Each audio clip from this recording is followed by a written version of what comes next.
Thank you very much. Good morning, all. Oh, no, it's not. It's the afternoon. So I still say that at 2 o'clock to people. Welcome to the Sedgemoor District Council Licensing and Gambling Panel. I will now hand over to our committee manager, Mr. Taylor. Hopefully everyone present will hear the meeting. However, in the event of a technical failure, the chairman will adjourn the panel and set a new time for its reinstatement. Please note the meeting is being recorded and a copy of the recording will be available on the council's YouTube channel in the next few days. All attendees should have their video on, but should remain muted until invited to speak. If you wish to attract the chairman's attention, please, if possible, make use of the instant messaging function. Otherwise, just please interject. All members of the press and public will remain muted, and the format of the meeting will be as per the agenda published. Over to you, Chairman. Lovely. Thank you very much. I'm just going to do a quick kind of introduction to everyone and make sure we can all hear and see, and then I'll crack on with the agenda after that. So first of all, good morning, everyone. Welcome today. I'm Councillor Polly Costello. I'm the chairman of the Licensing and General Purposes Committee, and I'm also a ward member for Wedmore and Mark. Next on my list, I can obviously see and hear you all. Next on my list is Councillor Glassford. Good afternoon, everyone. I'm Councillor Alec Glassford, representing Fairfax Ward, Bridgewater, and I'm a member of the Licensing and Gambling Panel. Thank you. Lovely. Councillor Richards? Yes, good afternoon. I'm Charlie Richards. I'm a ward member in Cheddar and Shipham, and I can see and hear the meeting. Lovely, thank you. So our applicant today is Hugo Metcalf. Afternoon, Hugo. Good afternoon. I'm Hugo Metcalf, psychologist and event organizer, event proposer. I can see and hear everybody. Super duper. Nicola Cooper. Nicola Cooper, Police Licensing Officer, Avon and Somerset Constabulary. We've got Inspector Joseph Piscina, correct? Yeah, afternoon everybody. Inspector for Neighbourhoods with Avon and Somerset Police. Lovely. Kerwin Pritchard? Yep, good afternoon. Kerwin Pritchard, Antisocial Behaviour Manager for Somerset for Avon and Somerset Police. Lovely. Have we got Gary Bowden? Yeah, good afternoon, Gary Bowden. I'm a police event planner, part of operational planning. Lovely, thank you very much. The officers today, I've got Mr. Baller. Good evening, Chair. Good afternoon, Chair. Yeah, can you hear me? I can hear you, yep. Yeah. So I'm Simon Baller, Licensed Officer for Sedgemoor District Council. Lovely, you can see and hear us. Mr. Osborne. Yeah, Nigel Osborne, legal advisor to the panel, and I can confirm I can see and hear everything. Thank you. Lovely. Miss Webber. Emily Webber, legal apprentice to the council. Brilliant, thank you.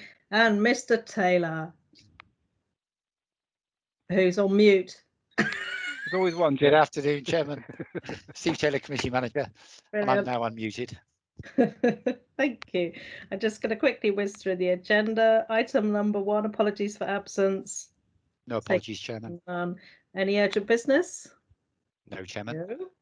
No. Item number 3, any declarations of interest? I don't believe there are. No, jolly good.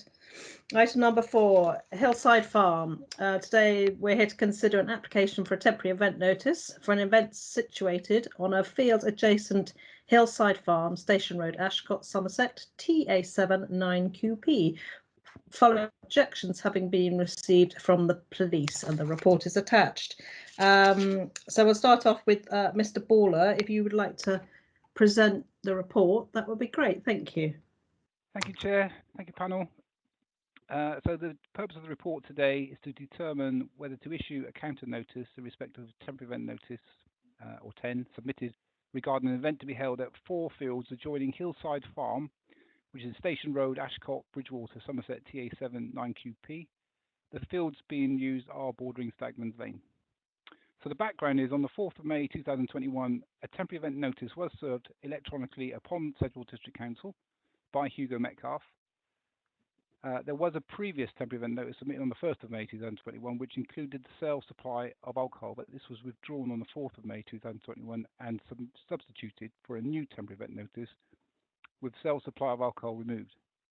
Copies were subsequently served on the police and the council's Environment and Health Department, and a copy of the redacted application is shown at Appendix A. So the current position is the notice indicates that Mr. Hugo Metcalfe intends to hold an event where the licensable activities will include the provision of regulated entertainment and late night refreshment. The proposed regulated entertainment includes live and recorded music. The application shows a request for the provision of live and recorded music and late night refreshment from the 1st of July until the 3rd of May 2021. Following a subsequent discussion with the applicant and clarifying the dates and times, the applicant has agreed that the event is due to run from 1800 hours on Thursday the 1st of July 2021 to midnight on Sunday the 4th of July 2021. The regulated entertainment is scheduled to commence Friday the 2nd of July 2021 between 2000 hours and 0200 hours, Saturday the 3rd of July from 1200 hours to 0200 hours, Sunday the 27th of July between 1200 hours and midnight. The application indicates that up to 200 people will be in attendance. Also, a health and safety management plan is attached as Appendix B, an event risk assessment is attached as Appendix C, and a fire risk assessment document are attached as Appendix D. Representations by way of an objection have been received to the notice from the police on the Thursday the 6th of May 2021 and are attached as Appendix E. Concerns raised relate to all 4 licensing objectives to prevent crime and disorder, public safety, the prevention of public nuisance, and the prevention of harm to children. The objection was made within the time limit set by the Act, and the licensing officer deemed them to be relevant. The applicant, Mr. Hugo Metcalfe, has been made aware of the objection via email and has acknowledged the fact that he is aware of the representation and will be attending today's panel. Attached also are 2 plans, Appendix F and G, which illustrate the area requested to be licensed. And the options for the panel today are to allow the temporary event notice to stand as applied for and the event to continue, or number 3, to issue a counter notice that would prevent the event from unlawfully taking place. Unfortunately, option 2 is not available, as this option only applies to licensed premises. The licensing officer has determined that the representations submitted by the police are relevant. It is therefore the duty of the panel to determine the application with regard to the licensing objectives. The issue for the panel is whether the application as submitted undermines the licensing objectives as claimed in the representation submitted by the police. If so, the panel must issue a counter notice. After hearing the evidence presented, if the panel is of the opinion that to allow the event to proceed would undermine the licensing objectives contained in the Licensing Act 2003, they should consider the service of a counter notice. If, however, the panel does not consider that the objectives would be undermined, they should allow the temporary event notice to stand. And that concludes my summing up, Chair and members of the panel. Super. Thank you very much, Mr. Baller. Do I have any questions for Mr. Baller? Panel members? No questions. No, Charlie? Lovely. No, not at this stage. Okay, super. Thank you. Police, got any questions for Mr. Baller yet? No, thank you. Super. Legal? No, thank you. Okay, lovely. Well, there's no questions at the moment. Next, it's down to Mr. Metcalfe to present his application. Over to you, Mr. Metcalfe. Hello. I'm conscious this is my first ever hearing, so I'm a little nervous. So please do forgive me if I trip up occasionally on words. I thought perhaps then the best place to start is maybe an overview of what we're trying to do. So the event that we want to put on is sort of a private event called the Goddess of Many Names. It is an event of some music, workshops, activities, just to be out in nature and enjoy, hopefully, if COVID allows, the freedom that the rules currently suggest. Yeah, they're coming together. So it was born out of a birthday party last year. and it was a successful little birthday party. So we decided to see if we could do it bigger, invite some more of our friends, and do something a bit jazzier, really. The reason applying for the 10s was to ensure that everything was as above board as possible, and that we could get insurance and that everybody could be safe and well. So I've submitted the application. I'm conscious again, it was my first 10s application, so I apologise if I missed off a couple of things. And I've had a conversation with Andy Manhire, obviously quite soon after the application, and I've seen the reports as well from Andy and from Nicola. So I thought perhaps it might be easy if I just address those while speaking about the event. It felt like a useful place to start. Is that okay? Fabulous. So the first sort of thing I noticed maybe on the report is the withdrawal of alcohol sales, the withdrawal of the first 10s. So the sale of alcohol doesn't necessarily align with our values of what we're about, which is about connection, connection with nature and connection with one another. So alcohol originally was on there because it felt like a thing that might help us break even on covering the costs. But it doesn't really relate to what we want to do. So we resubmitted with it removed, and it's also made it clear to everybody that that's not what we're about. So yeah, in terms of parking and traffic, that felt like another thing that came up. So the field that we proposed for parking and traffic is the largest field out of the selection of fields we're using. Our expectation is potentially between 30 to 40 cars. Maybe that's what we get so far from texting people and finding out who's driving and who's sharing. We're promoting as much lift sharing as we can, as well as public transport, to limit any sort of impact on that sort of area. We're encouraging people to arrive in a staggered way, so we don't all arrive at once and cause any jams or issues on that road. I'm conscious to mention a parking plan. I'm more than happy to put a parking plan in to say where we are going to park the vehicles on that field. Our idea mostly is to create enough space to allow for any vehicles to get access if they need to during the event, any emergency vehicles, and to create a nice, safe entry space if needs be, so we're not sort of tripping over each other. We will have experienced stewards on hand to ensure people park appropriately. In addition, as mentioned in the report, we shall have relevant staff in terms of SIA trained security staff to manage that entrance to make sure everybody is safe. Access of emergency vehicles. I'm conscious this has come up in the report. Our plan, as stated in the report, is to make it as easy as possible for any emergency vehicles to get access. We're definitely not trying to keep anybody out in that sense. Our plan is to leave a nice big space in the middle so they can potentially get access. Now, I'm conscious, as mentioned, they may not be able to access. I don't think I can really speak to the dimensions and things of fire trucks and access to the land, but my expectation is that as it is a public piece of land and there are properties in the area, that access of emergency vehicles may be possible. And if we need to adjust or move something to make that possible, then we will do that to make that possible. The road speed and safety. I'm conscious the road is a national speed limit road. I would like to think that nobody drives at 70 down that road. It's an unlit country lane. So we don't anticipate that people will drive that fast. However, we absolutely can pop some signage to remind people to drive slowly.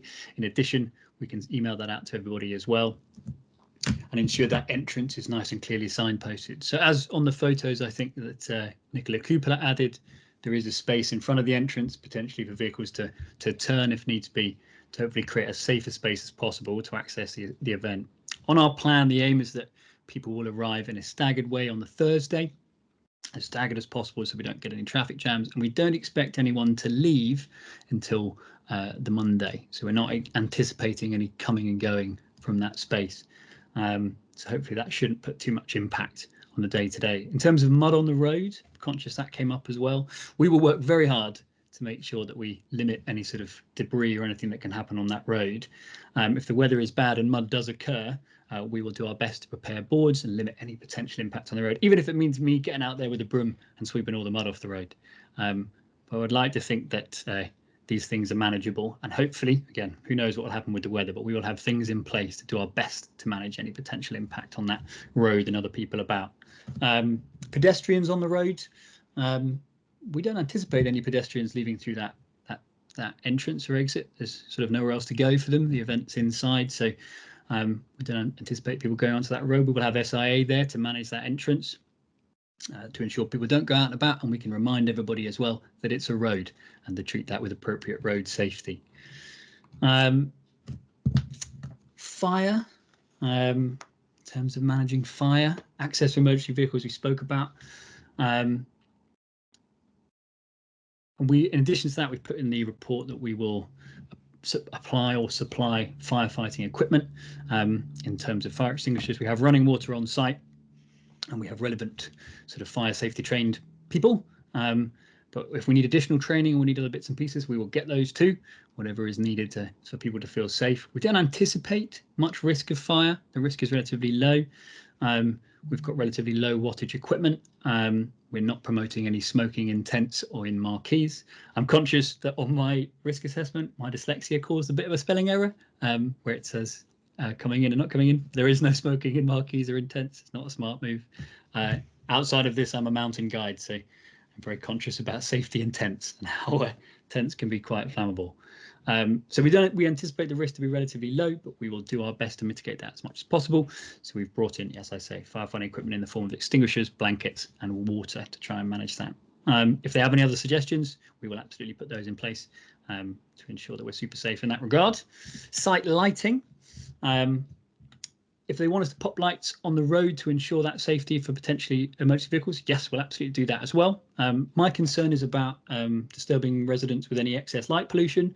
So our plan wasn't really to run big spotlights all day and all night. But if we can put some lower wattage lights on, if that's helpful, if that's useful. The site itself, there will be sort of fairy lights and bits and pieces around when nighttime comes before things end, so people don't be tripping over each other or falling over and causing damage. We can pop up bigger, heavier duty spotlights if that's helpful, if that's useful, and we'll ensure that any access for emergency vehicles is made as simple and clear as possible in case they need to arrive. Noise. We are not running a rave. I've never been to a rave. I'm not entirely sure what a rave is. We're not planning a rave. In terms of the noise, so I put a relatively, hopefully, a robust-ish noise management plan. I'm conscious that Nicola mentioned that she weren't necessarily satisfied with the noise management plan. When I spoke with Environmental Health on the phone, they said they were very happy with it. And I think they submitted something to Simon as well to say that was fine. In addition, after speaking to the Environmental Health, I offered an additional thing of potentially switching the music over to silent disco headsets at 11 o'clock. That will be at a significant cost to ourselves, but if that is necessary to allow the event to go ahead, then that is what we will do. So we've put enough in place with a relatively low volume system. We're very conscious of bass levels and how they travel and how we're going to direct our speakers and hopefully ensure as little noise pollution as possible to the surrounding area. In addition, if it is necessary, we will switch over to silent disco headsets at 11, so all amplified noise will stop at that point, which is absolutely fine with us. General safety. So a lost human policy. We will provide everyone with a map of the area and be conscious that if somebody, but there will also be stewards in high vis who can be approached if somebody's gone missing. If we're concerned about anyone's safety and they've gone missing in the local area, then we will reach out to local police and local emergency services if they go missing in that area. We don't anticipate people going missing. As I said, all attendees are known to us organising the event, so we don't anticipate people going missing, but people can go missing. We will respond accordingly and do our best to keep them as safe as possible. As I say, we've got SAA, we've got stewards, we've got enough in place that hopefully people won't get lost, and the site isn't enormous where we're using it, so hopefully not too far for them to wander. As I mentioned, we will hire SIA security. I'm conscious this came up in the report, and again, if it's important to keep us safe and keep the people who are attending safe, that is something we will definitely do. We've had some suggestions for local teams who might be able to help us out in that regard. Ticket sales. So the ticket is not, the event is not public, it is a private event and is listed on my partner's website in order to manage sales, keep a track of who's coming and ensure that we break even in terms of costs. All people are known to us who are attending and they're asked to contact us before buying tickets. We've put our maximum number at 200, but we anticipate about 160, including staff and artists. We're currently at about 130 potential attendees, and we don't anticipate to go much higher than that. But yeah, we put it at 200 just in case. But yeah, as I say, we don't imagine it will go much higher. So it's not publicly accessible. We don't anticipate hordes of people pouring in. We have SIA there to manage that if necessary, if needs be. and I reckon will be pretty boring to most people because we've got no booze and we're mostly doing yoga, so I'm not sure they want to come in. Child safety, yes, this is mentioned in the report, so we're not actively promoting to children, but some of our friends are bringing their kids. That's absolutely fine. What we have put in place, as I say, I'm a psychologist, so I have relevant DBS checks, so does my partner. We have now a member of the team who is a psychotherapist, has DBS checked and worked with children, so she's going to put on some activities for the kids so they have something to do with kids and families. So we have probably on site, in terms of NHS professionals, about 6 or 7, all with DBS checks. And other relevant people with DBS checks. So we can highlight them and make them very clear that they're people to go to in terms of lost children potentially, and manage that risk that way. We are going to put on some activities for children and young people and children and families because we're nice humans. And I think it's nice for them to have something to do. So we will have them managed by somebody who is DBS checked. We will have as much support as we can in place in case kids go missing. As I say, the people are known to us, so the kids are known to us too. So yeah, hopefully they won't go missing because we'll know who they are. We will set up a meeting point. We have a central meeting point anyway anticipated for the middle of the festival, and we will put that up as a lost child meeting point if needs be as well, and send that out information to everyone who's attending so they know where they can go, along with the little maps and bits and pieces. Food vendors, if we have any, they will have full licensing and risk assessments and all their own insurance related to their stall and the running of that stall. We have running water on site, and we have showers and toilets and things like that. So currently, although we would like to have food vendors, we have not secured any food vendors. So that may be a little tricky, but if that changes, we will let you know. That's why we've applied for refreshments to cover that potentially, but at the moment that isn't in place. In essence, we're really not looking to cause a mess or upset anybody, just to put on an event, a relatively hopefully peaceful and chilled event with a boatload of yoga and talks and wildly hippie types sitting in a field talking about science. We're not trying to have some sort of wild party in the woods. I'm conscious that in the reports and in my conversations with Andy, that there seems to be a significant relationship with this land and the landowner with the local community. I've read the impact statements and seen the complaints about noise nuisance and parking in the road and things like that. I am saddened that the landowner has worked in this way. We were not aware of this when we applied for the TENS license. This was not information that was given to us. We're not aware of any legal prohibition of events on the site currently, but I'm conscious that clearly there has been a significant impact on the community. It's sad that they haven't tried to do more to work in harmony with the community. Hopefully, we feel that our event might serve maybe as an opportunity to demonstrate to the landowner and to the community how an event can be run safely and respectfully on that land. We're happy as well to share our updated and amended event management plan with the landowner that you can give to other people who want to run events on that land to demonstrate how we can run one safely. The location, it seems, and the past on that space has left a bad taste in the community. I see that, I hear that. Our event is not related to him and not related to the land and not related to these past events. We're trying to do something different. We're not trying to repeat same old patterns, which have been incredibly unhelpful, it seems. The conflicts that have been brought up in the concerns by the police mention the past on that land a lot, and I'm aware of that. They mention noise. I think our noise management plan was to the satisfaction of the environmental health, and we're happy to amend it even further to limit noise after 11 o'clock as much as possible. They also mentioned past nuisance behaviour. We are alcohol free. We're a conscious festival. We do not anticipate nuisance behaviour. People are known to us. We will have security if needs be to manage any potential nuisance behaviour, but that's really not our vibe. Nuisance parking obviously was another one that came up in the past on this event. We don't intend to park on the road, and we're going to put in as robust a parking management plan as we can to ensure that there is no nuisance parking that happens. I appreciate the police's concerns and the community's concerns, and perhaps their desire to do something about the landowner's past behaviour. I admit I have had some concerns throughout this process of some potential bias in relation to past events, and that bias might be colouring the perspectives of officers in relation to this event. So we will do, and we will continue to do our best to meet the needs of the community and put on a safe, respectful and lawful private event as much as possible. I suppose my suggestion about this bias was Mr. Manhire's use of the word rave in our telephone conversation.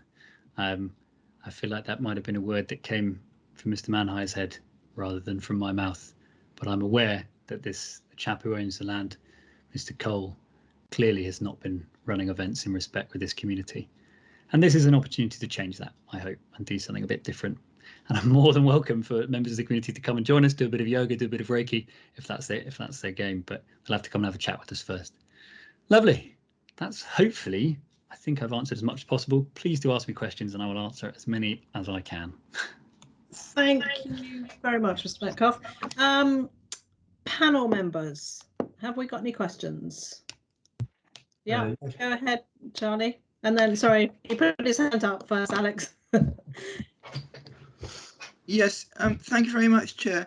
I have the website for this event open at the moment in front of me, so I could go and buy. I did in fact start the process of buying a ticket earlier, but didn't pay.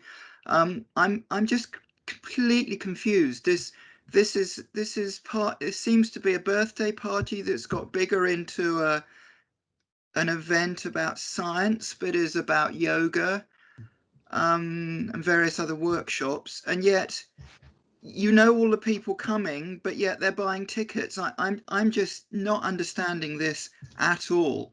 And maybe if you could, I mean, you know, how can you convince me that these are people you know? Because if they were people you knew, I'd assume that you would email them out and you'd have some method of inviting them, or even sending them an invite card in the post like we all used to.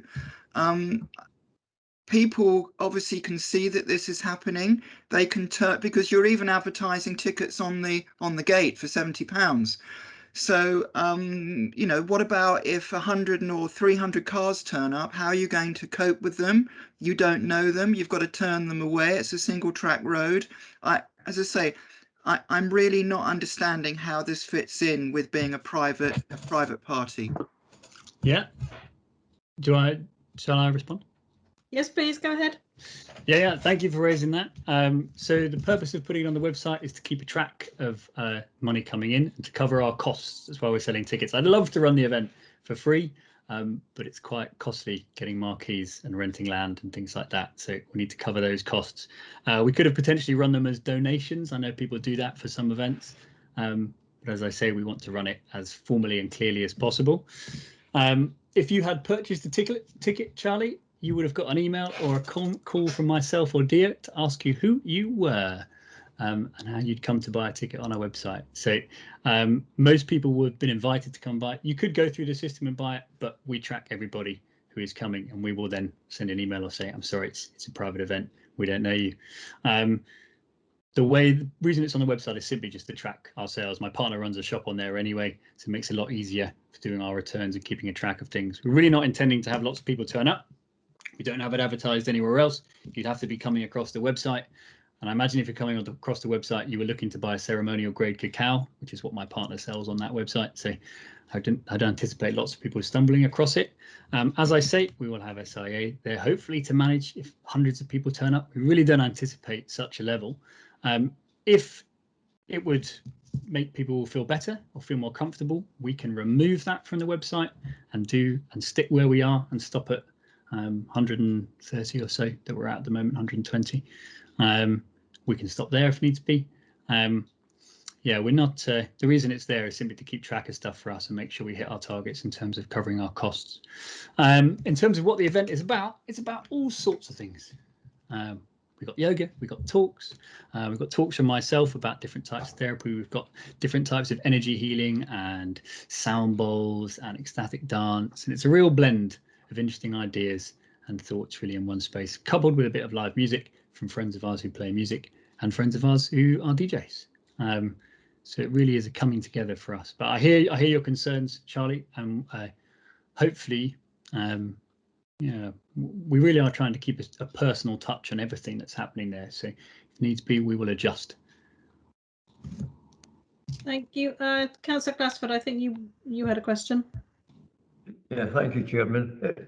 Basically, it follows the same lines as Councillor Ritchie's in that, but you're very vague about the actual limits you're going to set. You're talking about 130. Well, about 130 could be 150. So, and if you're not asking people to come to the gate and pay, how are you going to control it? What about gate crashes coming in from parts of the other fields? How do you control it? So why can't you be specific in the total amount of people you're having? Yeah, thank you, Alex. So the total amount we've applied for on the 10s is 200. So the total amount of people we would have on that site would be 200, including artists and people. However, as I've said, we anticipate having less than that. We don't know that many people really who are free and keen to come, so we anticipate less numbers. As I say, what we've currently sold, I think I'd have to go and check the things. I don't actually have that with me right now, but I think it's about 120, including staff and people who've already bought tickets. So that's where we are at the moment. As I said in the form, I anticipate maybe about 160, but this is me offering you figures to give you an idea of the fact that we're not trying to max out this event at the maximum amount of people we can. We put it at 200 to give us a maximum number that we feel we could safely manage on that site. So if that is easier to consider it from that perspective as 200, then let's call it 200. We anticipate it will be less. How will we manage gate crashes? We will have security on the gates to manage gate crashes. In terms of ticket sales on the door, that's really just to cover people who haven't bought them online because they're a bit lazy. But again, we can remove it if that makes things feel better, but we will have ourselves and security on the door to limit anybody coming in who is not, we do not anticipate or expect to be there. So anyone who is purchasing on the door will hopefully have contacted us beforehand to let us know. If we do not know them, they're not coming in that door. We will have security to help us manage that. Thank you. I've got a quick question. It's more of a, well, Hugo, how did you come across this particular landowner and this site to hold your festival? Yeah, so when we put something on, we put the feelers out to our sort of friends and anyone who might know anybody who could potentially rent us some land. And a friend of ours had attended an event in the past on this land called Menfest or something like that. He'd been to that on this land, and he recommended this chap as having land that runs events on. And that's how we reached out to him. We didn't know at the time that he doesn't run his events with 10s, and that he might not be the chap he told us he was. Sounds a bit unfortunate that you've potentially picked a guy who's got a bit of a bad reputation. Right. Next, questions from the police. Have you got any questions for Mr. Metcalfe? Yes, please. Thank you, Chair. I think we've all probably got questions. First of all, Mr. Metcalfe, I'd just like to say that, excuse me, and we don't work on bias. It's only facts and evidence, and we can only work on the plan that you've submitted and the 10 for 200 people, which is quite vague. You've not disclosed another event management plan, including a lot of the stuff you've mentioned today. My first question would be on door staff. How many door staff are you proposing? Thank you. So I did speak with Steve, I think with Steve beforehand, to ask about submitting an amended version of the event management plan. He suggested I could do that later or afterwards or after the meeting because you have the one already. I'm more than happy to submit an amended one, and if the panel would like it before they deliberate, I can do my very best to get it across to you. But as I say, I'm nipping into another meeting after this. So I'm more than happy to submit an amended plan if they need a bit of space and time to do that. But we will amend it with anything that is suggested and agreed upon by the panel and recommended by the police. In terms of security staff, was that Nicola? Apologies, sorry. Sorry, back to where we were. Security staff. In terms of security staff, we're currently anticipating or considering having 10 security staff on. If the police have suggestions for how to make that better, if we can go higher numbers, we will do that. Our hope is that we do things in alignment with what you need. If you say we need this to make it safe, we will do that to make it safe. Okay, we're looking to make it work, not to make it not work. Is that 10 security staff that are SIA registered and will be employed 24/7 throughout the event? So we will have 10 staff in total who are SIA registered. We will probably not have them all on duty for 24 hours of the event. I imagine they will work in shifts. That will be the easiest way to run it for them because they'll need to rest occasionally. Yeah, that they would need to be there all of the time. Yeah, absolutely fine. Will they be searching bags to stop people bringing in alcohol and drugs? Yeah, so we have a no drugs and no alcohol policy that's been sent out to everybody.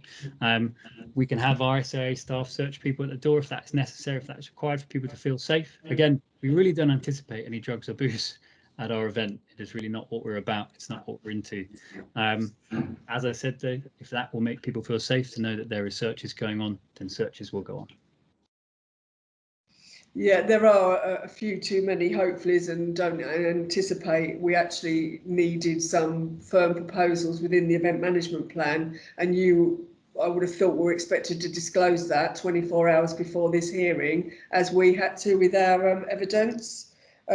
Going back onto your event management plan, you have said that it was a mistake that smoking is allowed in tents and marquees. What about also under Appendix D, where you've referred to arrangements for evacuation and bedrooms and staff and carers, which has nothing at all to do with this event? There seems to be a lot of mistakes in your event management plan. Thank you. I think you pointed out a couple in the report, didn't you? That one you just mentioned, Appendix D, and another one of a grammatical error. You're absolutely right. Apologies for my grammatical error. I suppose my suggestion to the panel would be, why would anyone promote smoking inside a tent? Seems like an odd behaviour to do. So no, we won't be promoting that or advising anyone smoking or having fires inside a tent. In terms of, as I said, this is my first TENS application. So I used a template to help me out with writing, and I'm sorry if I missed a bit of that template. But I edited everything as much as I could to make it relevant to our event, what we are doing in our plan, and spoke with lots of people in the area about who run events, the best way to manage that. But I apologise for that mistake. I felt like I was in a little bit of a hurry after speaking to Andy to make sure I had met his concerns on the phone and got as much in as possible to meet those needs. Okay, thank you. I'm going to hand over to Inspector Pacina, who's got a couple of questions. Yeah, thank you. Just regarding the days that you're proposing that the event go ahead, that's not a bank holiday, is it? On the Monday the 5th, not that I understand, no. But my concerns really are that when you've talked about the public that are being disrupted, particularly with working with them, just regarding they've got work on Friday. I just wondered if that was part of the plan. I just wanted to confirm that, so that's fine. And you mentioned running water, showers, toilet. What facilities have you got on site for that? So we've got running water. We've got 2 standing taps. I think I marked them on the little map I did. We also have a third one that's been installed, as well as 2 showers down at the bottom of the field. I think I marked them on the map as well as compost toilets. I think I marked them too. Okay, but is it hot water or hot running water? Is it? No, they have just cold water on tap. We will have our own sort of water boiler and things like that. But concerns around COVID, perhaps, depending on what the rules are, we'll meet whatever those rules are. If that requires us to put in warm water facilities and hand washing, we'll do that. But we don't know those rules till they give us those rules. Okay, that's fine. Mr. Medcroft, just a few questions from me, please. You mentioned you heard about this event on this land from somebody who attended an event last year. The event you're describing sounds like exactly the same event that happened last year that went completely out of control. You're describing exactly the same as what happened previously. That was done with an event management company then, similar to what you're describing at the moment, pretty much exactly the same. How can you reassure us that this is going to, not exactly the same event as has happened last year with a different name under it? Yeah, I hear you. I can understand that, and I can appreciate that concern with the land itself. How can I reassure you? The fact that I applied for a TENS, I don't know if anyone's applied for a TENS on that land before. The fact that I want to have a conversation about it and that I want to find some way to do it safely. I'm not trying to do anything sneaky or underhanded or find a way around the rules. I'm happy with the rules as they are. I'm happy to meet them. In terms of similarities, I haven't seen any of their, if they did event management plans, what they might look like. But by the sounds of it, they didn't really have any in place. So in terms of the event itself, I think the event that my friend went to is called Menfest, which is an event for men, about men's well-being and things like that. I don't know the ins and outs of it, unfortunately. Ours isn't like that. It's not an event just for men. I don't know if they had alcohol there or not, what they were doing there. Yeah, as you can tell by my spelling mistakes, my event management plan was written by me. Rather than written by somebody else. So we are different. We're not this guy and his use of this land. We're a different group of people. Like I don't know what Mark and his friends do for a living. Most of us are professionals. Myself, my partner are professionals. We're not I don't know, we're not looking to do something sneaky or underhanded or against the police. So you're happy to have a conversation about keeping things safe. A couple more from me. Yeah. Obviously, we visited the land as the police. How are you said that you're limited to 200 people. These are fields out in the wilderness on the edge of a really sleepy, quiet little village.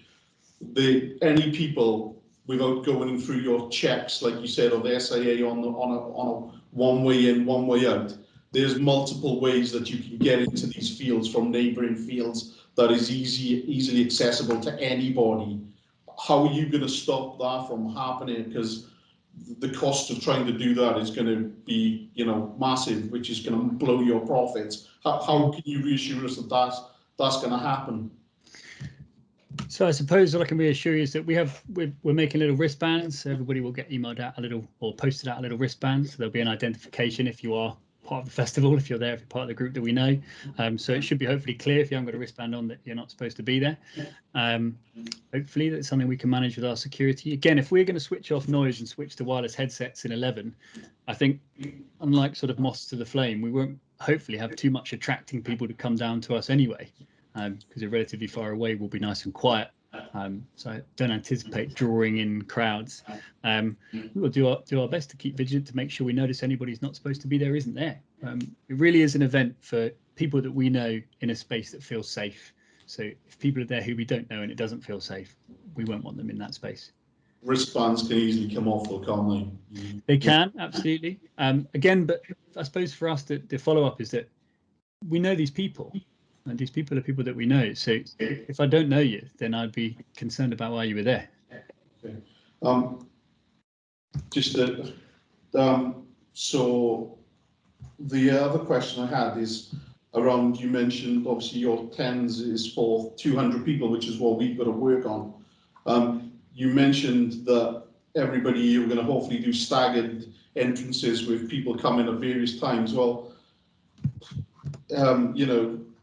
again, we're talking through people going through a sleepy, quiet little thing. Going onto your field is going to cause massive mud on the road, as per one of the objections put forward by Nicola.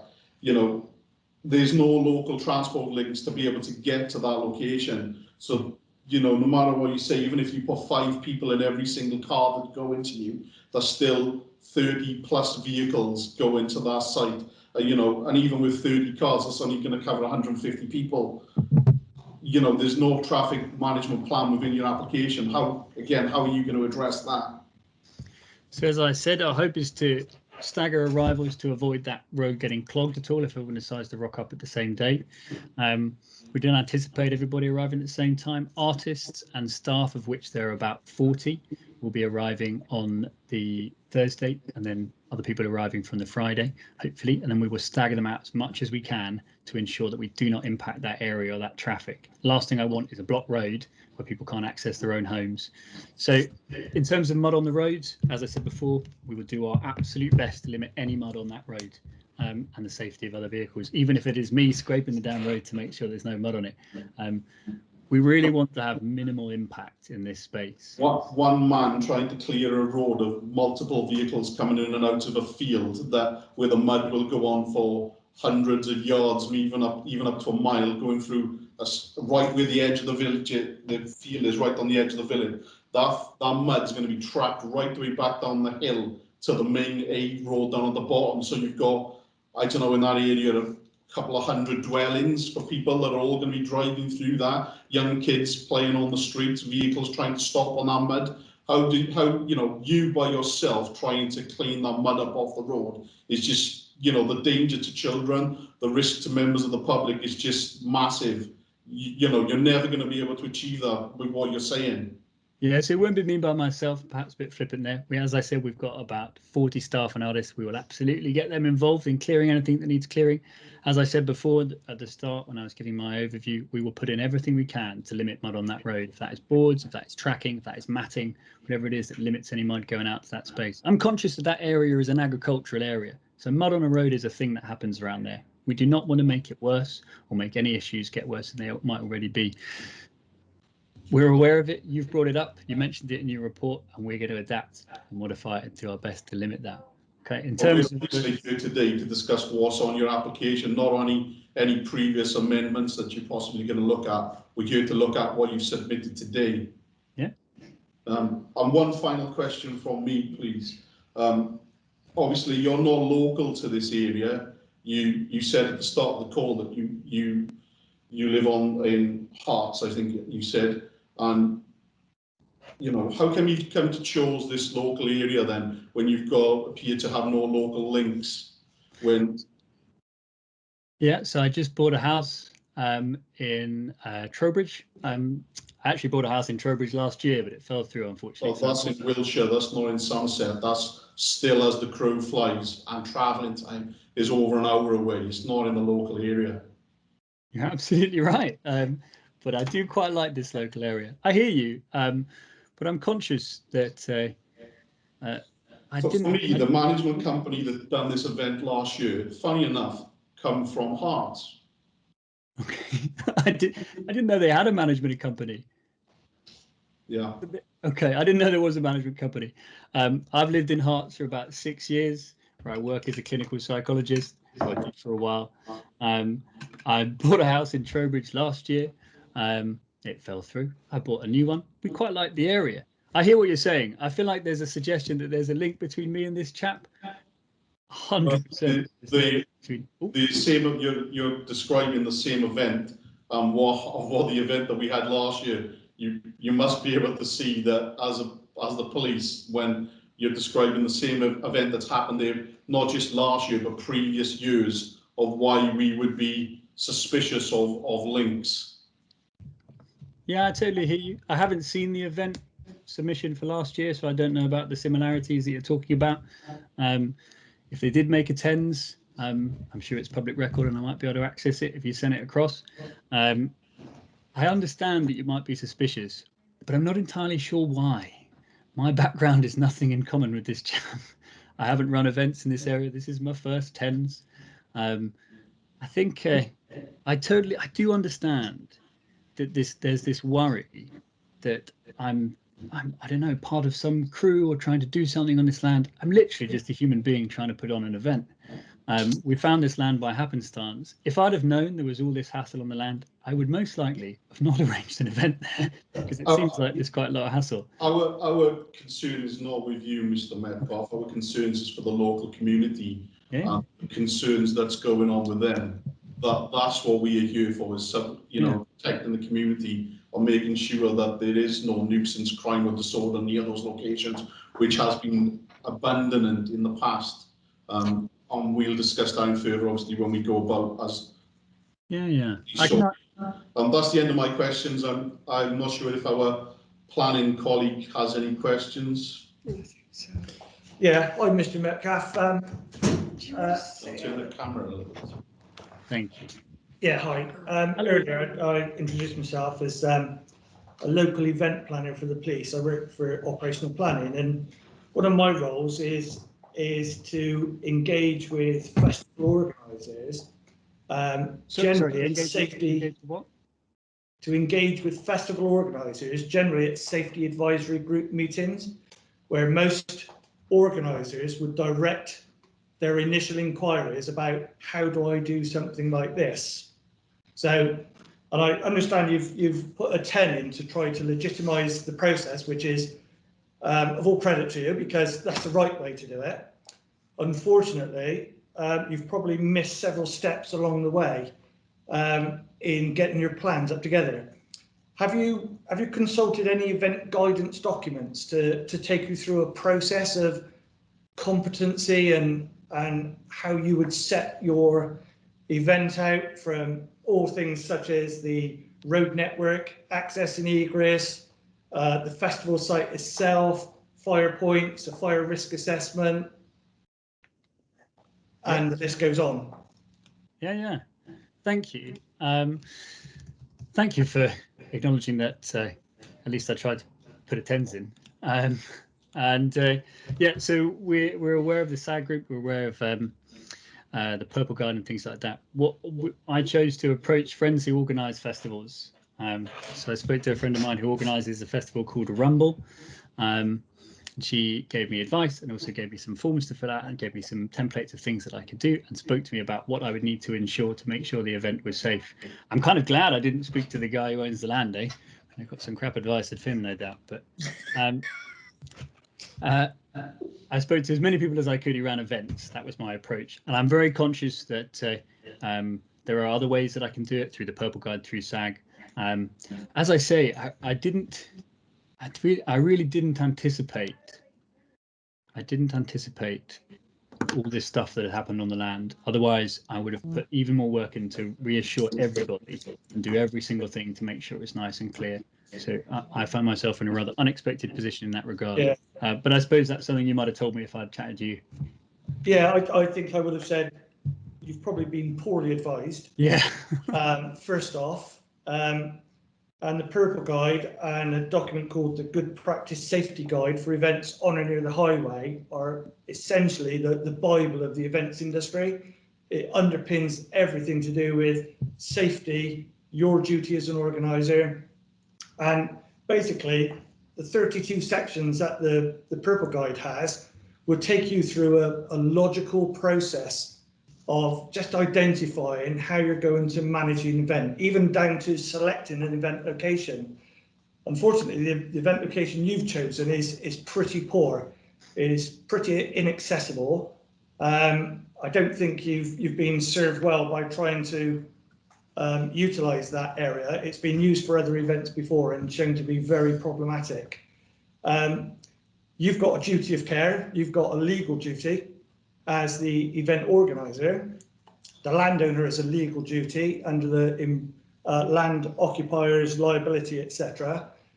And I know it may have come across as a bit frivolous perhaps, but when we talk about the road and you trying to clean the road, there is an accepted practice for road cleaning which highways would approve. It wouldn't be for you just to go out there with a brush and a mop and a bucket of water type of thing, because there are proper road sweepers and cleaners whose function it is to take up mud off the highway. If there had been a serious accident that slid on that mud, the same for a farmer's mud that he drags out of field and doesn't clean up after himself, there would be a normal investigation, more so if there was a serious life-changing or life-threatening injury, particularly more so if it proved to be fatal, and then that investigation starts to become a smoking gun backwards, if you like, where they're going to look at all stages along the way. And then they would come to your traffic plan, or what you've considered to be a bit of a traffic plan, and unfortunately you'd be found wanting and very liable, because you'd allowed that mud to be dragged onto the highway because it would have come from your event location, made worse if it's wet weather. The boards, the matting, stuff like that won't stop it. The field location is quite deep into those fields. Fire needs to be able to get to within 50 metres of a structure, and you've got, you know, some sizable marquees there where people would be. How do you propose they'd get onto site?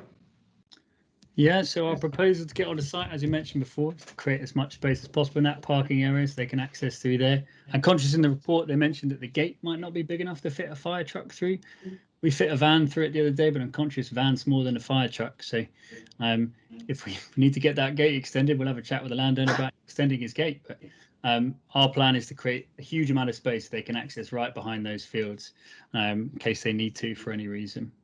Yeah, fire appliance wouldn't drive onto a field because they probably find themselves in deep water if they got the appliance stuck. It's a life-saving emergency vehicle at the end of the day, and it would carry a punitive action against the driver.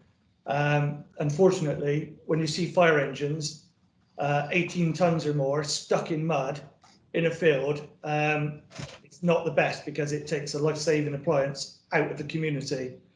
Ambulance would be the same. I can see the field takes you through a car park, which is essentially your assembly area as well. So you've created a risk straight away. One by the 5-bar gate probably not being wide enough because you probably need 3.5 to 3.7 meters width for a fire appliance. There's no ability for it to turn within the site. So you've got no turning circle, no turning T junction or anything like that where it could turn around and drive back out, even if it did drive on site, which I hasten to say I doubt very much. If I was a betting person, I'd put my next month's wages on that they wouldn't drive onto that site. You've got infrastructure in the way of where you've put fire exits. So you've got a big music marquee, but that's where one of the first fire exits are. How is that going to be walled, that music marquee? So the music marquee is a marquee with it's a gala tent with its own gala tent walling. The fire exit is actually, again, I had to draw it with squares on a map, so probably not to scale. There's a big space behind it, another gate that is separate from that marquee that's going to have music in. You should be able to drive a truck through there, hopefully, if you needed to. But it also will be the fire exit, so there was absolutely enough space for them to get out of that space if needs be. And we have fire exits on all sides of the festival, I think, bar the bit that goes into the woods. But if needs be, we'll figure out a path through the woods. Did you consult fire service on any of your plans? And I didn't actually. I spoke with people who run events. That was my approach to it. But I can chat with them if they've got any other suggestions. I'll put those in place. Yeah, I would suggest that your inexperience in terms of the event management and assessment is shining through, and unfortunately you've picked a very problematic location to try to legitimately put in for a temporary event notice for an event. So your main hazard before you even get there is a 60-mile-an-hour de-restricted road, no lighting. There's no lighting within your event identified, and you spoke just recently about putting up lights on the highway or tower lights, which isn't appropriate, and you become liable for if you blinded an oncoming motorist at night with a light that could be viewed from the highway. So there's a specific set and standard of lighting that would have to be used first and foremost, and you'd need to be liaising with highways. If you wanted to put signs on the highway to try and slow traffic down, again, you'd need the permission of highways, and you'd need people with Chapter 8 of the Road Traffic Act to be able to place said signs on the highways. You'd need a signing schedule that Somerset County Council Highways approved.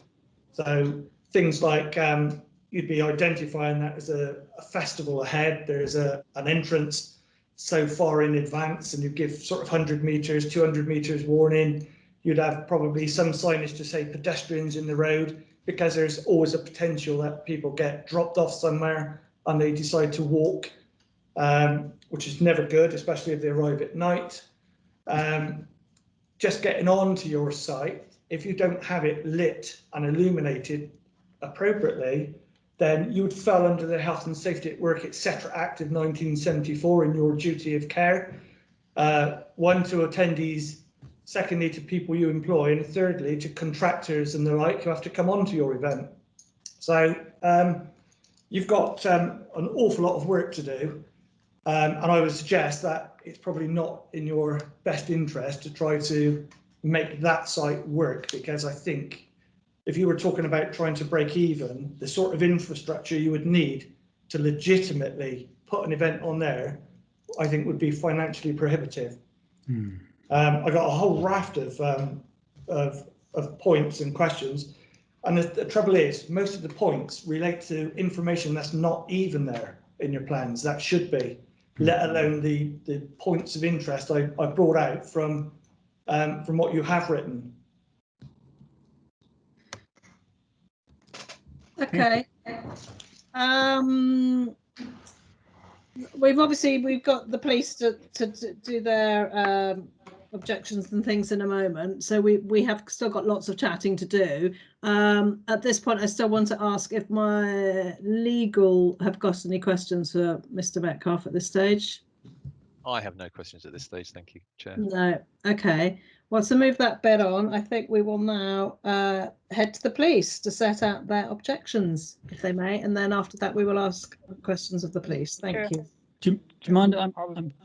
Oh, sorry, Mr. Baller, I forgot you at the top there. I didn't mean to. You, Simon, go ahead. Sorry. Just press it. Sorry, just a couple of questions before we press hand again. We need to mute. The first one, you've already highlighted that you've not done a panel before and you've not put a 10 in before. How much experience have you actually got in event planning and event management?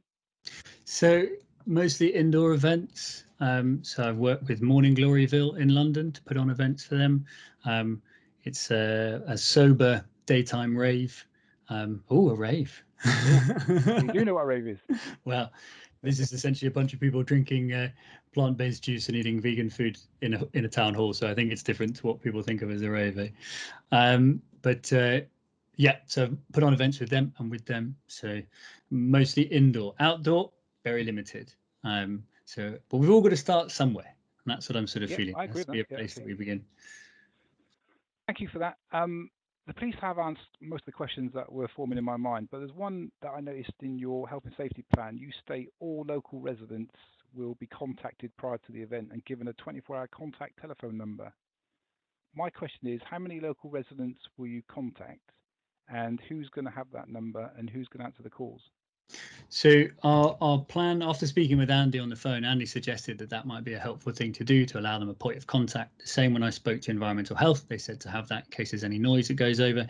So absolutely. How many people we do? As many people is reasonable as we can get to. So to travel around the area and post in letters, and talk to people if we can, talk to people through the council as well, if that's helpful, to reach out, stick a notice up.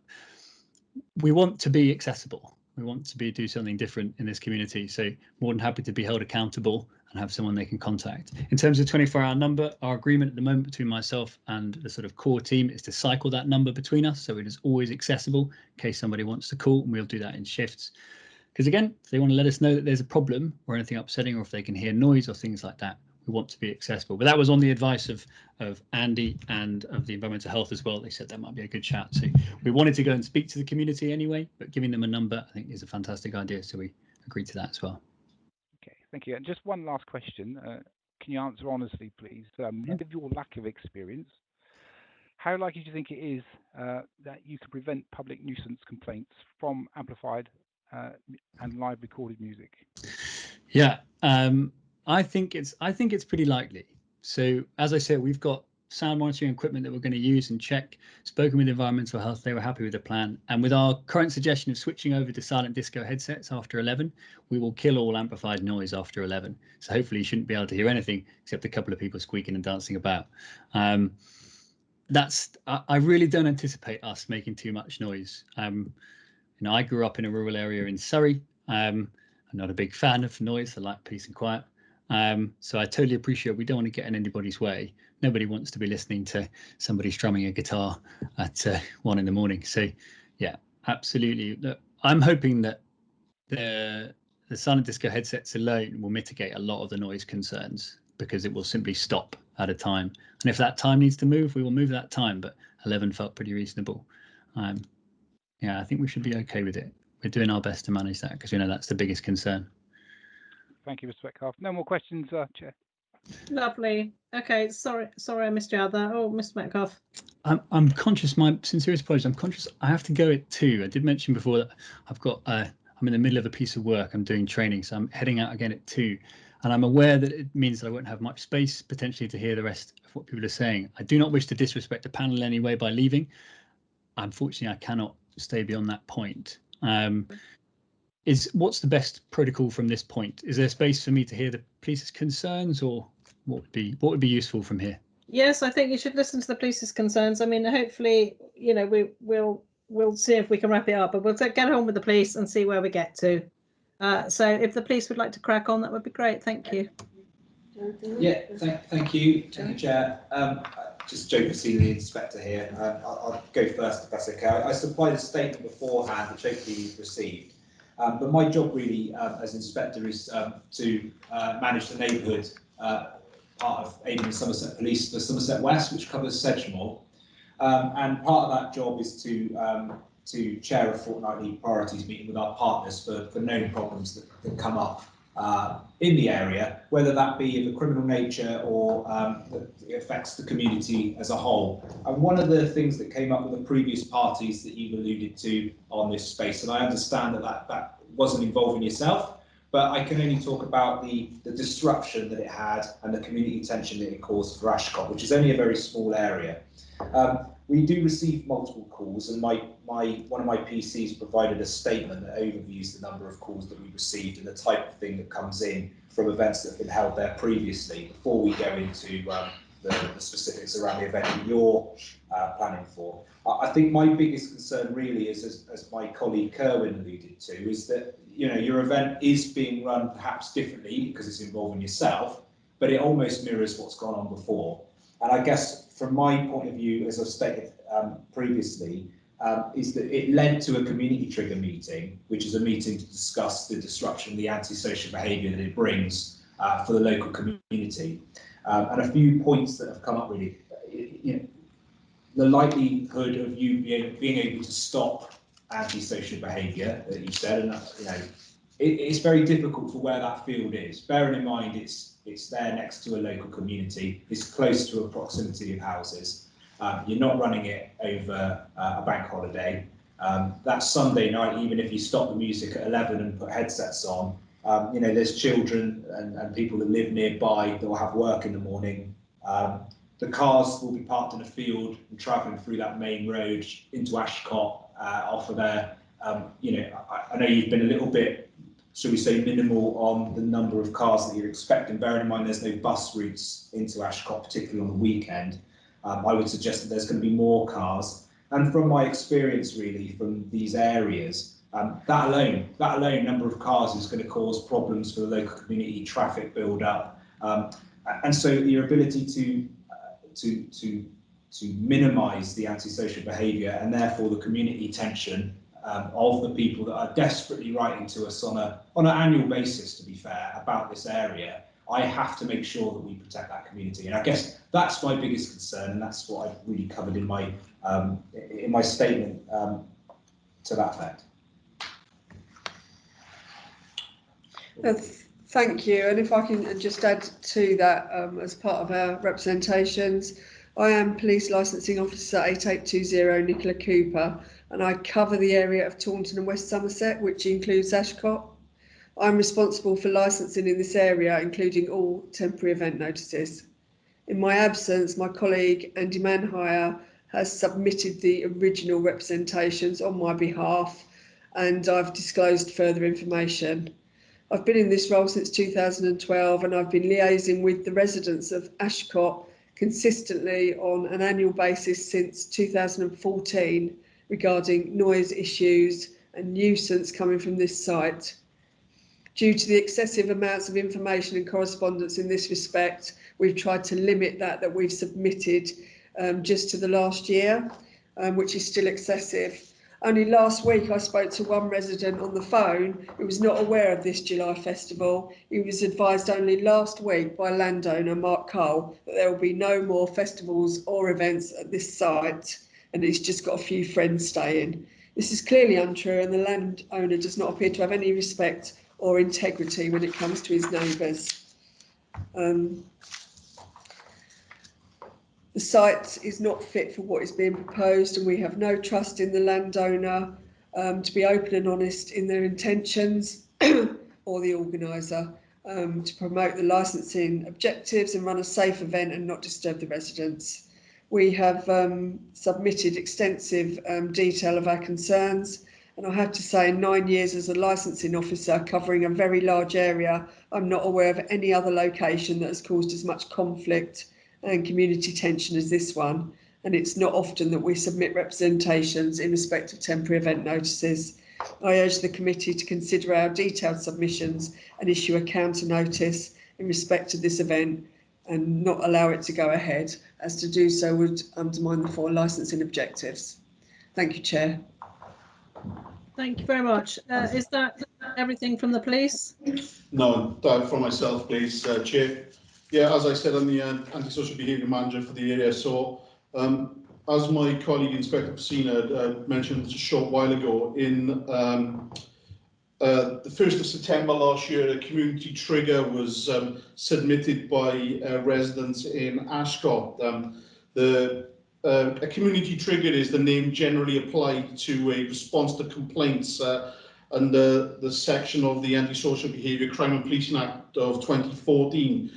This gives a victim, or who is a victim of or perceived ongoing antisocial behaviour, to request a review take place of actions that have been taken previously by agencies and how they've been dealt with, but then also to come up with a strategic response and plan going forward of how we're going to deal with the antisocial behaviour. The reason that application became about in the first place was following a summer, which started from May 2020 going forward until a final event on the 29th of August last year, where a number of events had taken place at this location. With some of the incidents being reporting to us was parking, as you mentioned, was one of the issues. With creating such an event as being described here, you're going to have heavy goods vehicles going onto the sites to deliver marquees. Those vehicles coming out of a muddy field is going to cause mud to go right away down, as I mentioned previously, right down into the villages, where members of the public were complaining to us that the road was unsafe. People tried to brake on the mud going down into the village of Ascot. They were sliding, they were slipping. There was multiple reports of this, of children not being able to play in the street because of these areas, and that was one of the concerns. We then had complaints from many of the neighbours with unwelcomed visitors in their garden. Some, how do I put this politely, emptying their bowels within other people's residents' gardens, urinating and feces in their gardens. From this site, we then had reports of other members that had been at the location walking down, as was mentioned, in an unlit road, classed as in one of the courts, in one of our court cards, as being zombies under the influence of drugs and alcohol. The plan submitted by Mr. Metcalf and what he said to us now doesn't reassure me that people are not going to be able to take alcohol and drugs onto this site if they wish.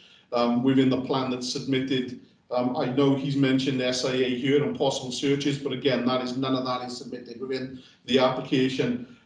Obviously the antisocial behaviour linked with drugs and alcohol fuels the antisocial behaviour being reported. Again, some of the incidents that we've described last year by local residents was shouting, swearing along the streets, noise coming from the location after darks, pumping music. Given where the location of this event is, it is sat on the top of Ascot going down into the village. No matter where you are in the village of Ascot, you can hear the noise coming from this location. And a number of reports going from the members of the public was obviously the noise echoing through the valley and keeping people awake at night. Again, children, young people, the risk of nuisance and crime and disorder at these events, and the event being described at the moment with the limited planning that has been put into it, is a real concern for the constabulary. We have, as submitted, as Inspector Pacina said, we submitted a lead officer statement that gives you an overview of some of the incidents that was reported at this location last year. I'd just like to add that obviously within that report, it's got the general incidents that happened. what isn't in that report is the amount of people that are calling in for each of these incidents. We're not talking about one person who has a problem with the events that are going on in this place. This is from a wide variety of people through the village of Ashcott that are complaining about the issues that I've just described to you within my concerns. So much so that the outcome of the community trigger was, which was a joint approach between ourselves and Sedgemoor District Council, was that we would look to carry out an injunction on the landowner or a closure order on that land at the first event that happened on this year, on that land this year, due to the ongoing problems. You know, this isn't a one-off year where these events had happened last year. These for the victims that live in Ashcott, this has been a continued problem that's been going on for years. You know, so much so that we believe that we have the evidence required to be able to get an injunction or carry out a closure order on this event. And you know, these are orders that we don't carry easily. You know, a lot of work goes into these orders, and we have to provide a lot of evidence. We believe we have this evidence, and we don't believe that the people of Ashcott should have to suffer once again this year with incidents that's coming from this field. And that's where we are with regards to the police. We are that concerned that we've sent 4 of us to this meeting today. Again, you would know from previous meetings that, you know, normally Nicola as a licensing officer would be attending these on her own, so much so the risk and the fear factor from us of the detrimental effect on the community that it is 4 of us here today. Thank you, Chair, and thank you for listening. Thank you, Kevin. Anybody else from the police? Are you? No, great. Okay, let's have some. Anyone got any questions for the police? Councillors? Panel members? No. Mr. Metcalfe? Oh, I suppose one question maybe is about. I'm conscious there's a lot. You've mentioned all these reports about the past events, and I've seen the victim impact statements, and yeah, I appreciate the challenge that's happening in the community. I'm conscious you mentioned the noise. So when Environmental Health looked at our noise management plan, they were satisfied. Have there been Environmental Health, I don't know how they do it, recordings or measures taken in the past that people are doing? It sounds like they are making a lot of noise, but I'm conscious about that. Like, why is the expectation that this will make the same amount of noise as that with a different plan in place, maybe? But I don't know the history in terms of Environmental Health and noise complaints through them. Obviously I can't answer questions on behalf of Sedgemoor District Council, but what I can tell you is that the approach that I just described to you was done in partnership with Sedgemoor District Council's community safety team. I can't answer the questions on behalf of the environmental health team, but obviously when I raise these concerns when they come in about the TENS being submitted, I spoke to the community safety team at that point, again, who were extremely concerned about these events going forward. As for reports to the environmental health, obviously as part of the community trigger process, we gather information from partner agencies, but it's not, this area may well be within the boundaries of Sedgemoor District Council, but they are just within the boundaries of Sedgemoor District Council. There's been also complaints made to Mendip District Council as well, because we are talking right on the cuff of boundaries here. So it's not just one council area being affected. But as for why said what's been done and what hasn't been done by Sedgemoor, I can't answer that. I'm afraid it's not, that's not our role and our remit. Coming back, Hugo. Thank you for that. I'm conscious you mentioned again these events, and I'm wondering if you are formally linking my event to any other past events on that land, because the TENS application is for this event, and I'm conscious we've mentioned these events in the past a lot, and I hear that they've been challenging, but they are in no way related to me. I'll pass that over to Andy, our events Gary, sorry, our events planning officer, who can hopefully answer some of those questions. Yeah, Mr. Metcalfe, if you just recall when I started to give just a few of the many bullet points, I've got a list as long as my arm, some of which are bullet points about information that's not there. So every temporary event notice is taken specifically at where it's anticipated for. There's unfortunate that there's a great history here with that location, but part of my role when I look at events from an operational planning perspective, I would look at crime and disorder, breach of the peace, traffic regulation orders, and contingency planning. And contingency planning is something that doesn't feature in your event plans whatsoever. So you've got the best part of potentially 200 people on site in a couple of fields, but there's no mention of how you can guarantee their safety, how you can actually uphold your end of the Health and Safety at Work Act, both as an employer and as an organiser, nor how the landowner can uphold his end of it. So I would say that you would quite easily breach health and safety legislation because the site isn't fit for purpose for a festival as you've indicated. It's just unfortunate that isn't a good site, and it's not a good site for many reasons, such as the de-restricted 60-mile-an-hour unlit road as your access, one gateway entrance as your means of access and egress, which if it was compromised would significantly affect your event and significantly potentially affect the attendees at your event in their safe evacuation, the safe arrival of emergency services to be able to assist should there be a major incident at your event. You don't probably have enough staff on site to deal with certain emergencies. You don't broaden out your event plans to say about, you mentioned electricity, but you don't say where it comes from. How is that phased into your event? I know you said about a circuit breaker, but what do you use? Extension leads? Is it mains electricity? Is it meter supplied? Do you have an electrician to sign off on the electrical regs that supplies all your different marquees? You talk about tapped water. Is that being tested? Environmental health would obviously advise you about testing of water before you start giving it to attendees and so on. The 2005 Fire Safety Regulatory Reform Act gives you a duty of care for a proper fire risk assessment, but you don't go in anywhere near enough depth to say how you protect those people whilst they were at that event. So the whole thing, when you put it together, it's not necessarily just to do with what's previously gone on there. It's the whole site isn't fit for purpose. And unfortunately, as an inexperienced organiser, and please take this in the spirit as intended, your plans aren't suitable or sufficient to give confidence that you could run a safe event now. Thank you, Chair. Okay. Any other questions for the police? Mr. Baller, no. No, Mr. Osborne. Yeah, just one for the police.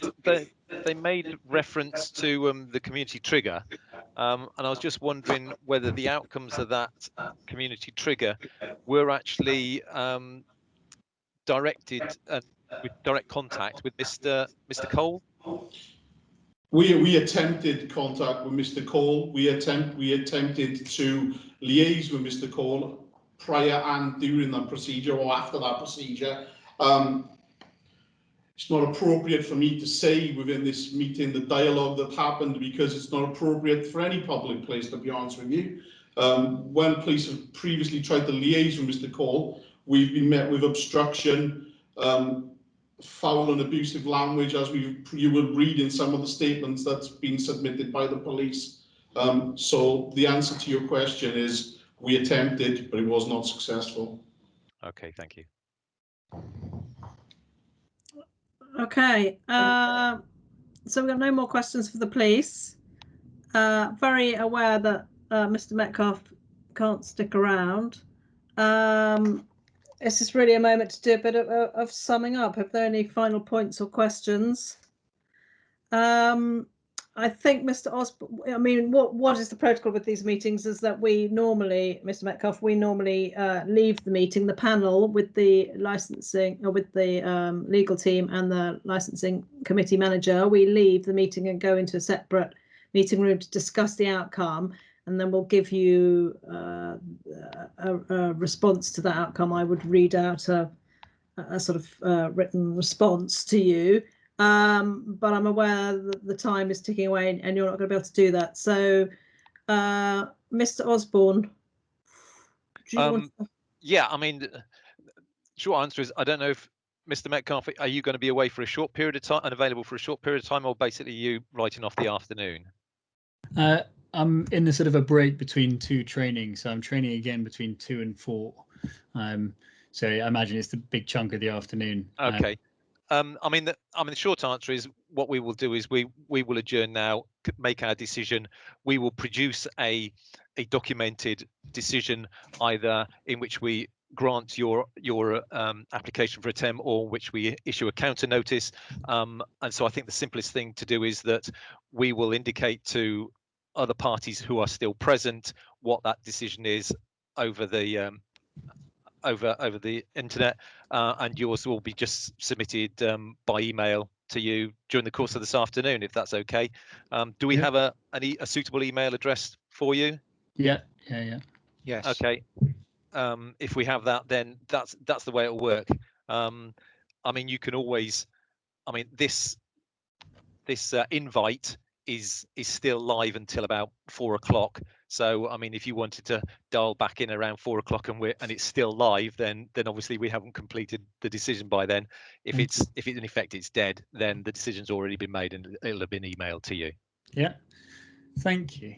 I'm conscious that I'm about to leave. I'd like to just, my parting thing, just to say thank you for creating the space for everybody turning up and sharing some ideas. I genuinely welcome any and all feedback from the outcome, even if it goes not in my favour. At least I'll have information on how to run another event in future. So I genuinely am positive about whatever we get off the back of this. So thank you very much for your time, for making this space today. Okay, lovely. Thanks for attending. Is there any more summing up before the panel members and legal disappear? Just really from myself and Inspector Casino, just on behalf of Avon and Somerset, really, just to finish up, just to say on behalf of the Chief Officer of Police, we'd ask that an issue of a counter notice on the temporary event is issued, as it undermines the licensing objectives. Lovely. Okay. Thank you. Right. Well, I think what we'll do now is myself, the panel members, Mr. Osborne and Mr. Taylor. Mr. Baller, I keep forgetting you up in the. You keep moving around my screen. I'm so sorry. Go for it. All I was going to say, Chair, was I have compiled a list of all the previous events and issues that happened since 2011. Did you want me to go through that for the panel? If the panel would like that to happen, but don't think we're terribly worried. I don't think so. All I can say was there's some tends have been applied for, some haven't, some have been private parties, some have been festivals. There's been lots of complaints, various since 2011, and that's just where we are basically. Okay, brilliant. Okay, well we're all going to disappear off into our other meeting room, and I'll leave you with Mr. Taylor for a moment, and then he'll fill you in, and then he'll come and join us. Thank you very much, and I'll see you in a bit. Cheerio. Yeah. We all here? I think we are. Lovely. Thank you everyone for hanging on. I shall now read my statement. Can you all hear me okay? Yes, Chairman. Super. Okay. Counter notice following police objection, Section 105 Licensing Act 2003. Sedgemoor District Council, as licensing authority, received from Hugo Metcalf a temporary event notice on the 4th of May 2021 pursuant to Section 100 of the Licensing Act 2003. It's the Act in respect of a proposed temporary licensable activity, namely the provision of regulated entertainment and late night refreshment at an event due to take place between the 1st and the 4th of July 2021 at land adjacent to Hillside Farm, Station Road, Ashcott, Somerset.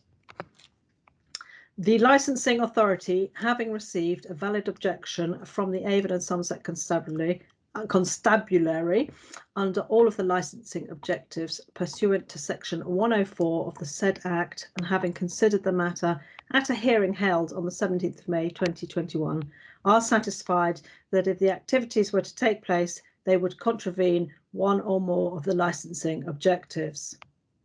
The reason for issuing this counter notice are as follows. The decision of the panel is made following consideration of the evidence presented to the panel by the applicant and police, both in person and in writing. The decision is made in accordance with the Council's Statement of Licensing Policy and the Secretary of State's guidance. Having considered the representations made by the police, the panel is of the opinion that the application, as presented, fails to demonstrate that sufficient thought, preparation and consultation had taken place to promote the licensing objectives. The panel accepted the evidence of Mr. Metcalfe that his intention is to run a private event involving music, workshops and activities. In addition, the panel accepts that Mr. Metcalfe has no link with Mr. Cole, the current landowner, and also accepts that he was unaware of the history surrounding this site. The panel also accepts that given the representations submitted by the police, Mr. Metcalfe probably feels that he is being disadvantaged and prejudiced by the issues that have gone before him and for which he had no knowledge or control. However, that is not the case. It is true that the history of the site has been instrumental in the panel's decision, but only from the perspective of demonstrating the difficulties associated with running any event that promotes the licensing activities. Unfortunately for Mr. Metcalfe, the history has demonstrated not only is the site largely unsuitable for housing of such events, but for any event to be successful, it requires a significant amount of planning, expertise and resources, all of which are lacking in Mr. Metcalfe's event management plan. It is apparent that while some thought has been given to an event management plan, it has not been drafted in accordance with the Purple Guide to Health and Safety and Welfare at music and other events, nor has Mr. Metcalfe followed due process to ensure that such an event could succeed. After the panel hearing, Mr. Metcalfe indicated his desire to address many of the concerns of the police. Unfortunately, those desires are too little, too late, and the panel is required to consider the matter on the paperwork originally submitted, which is significantly lacking. For those reasons, the panel believed that whilst Mr. Metcalfe is genuine in his desire to promote a safe, secure and controlled event, the evidence presented at the hearing on the 9th of May fails to adequately promote the licensing objectives and therefore resolves to issue this counter notice. A copy of this counter notice will be sent to the Chief Officer of Police for the area in which the premises specified in the temporary event notice you gave is situated. The Licensing Act 2003, Schedule 5, Part 3, Paragraph 16 in brackets 2, makes provision for you to appeal against this counter notice to the Magistrates' Court within 21 days. Under Section 136 of the Licensing Act 2003, a person commits an offence if he carries on a licensable activity on or from any premises otherwise than under and in accordance with the authorisation, or if he knowingly allows a licensable activity to be so carried on. A person convicted of such an offence is liable to imprisonment for a term not exceeding 6 months or to a fine not exceeding £20,000 or both.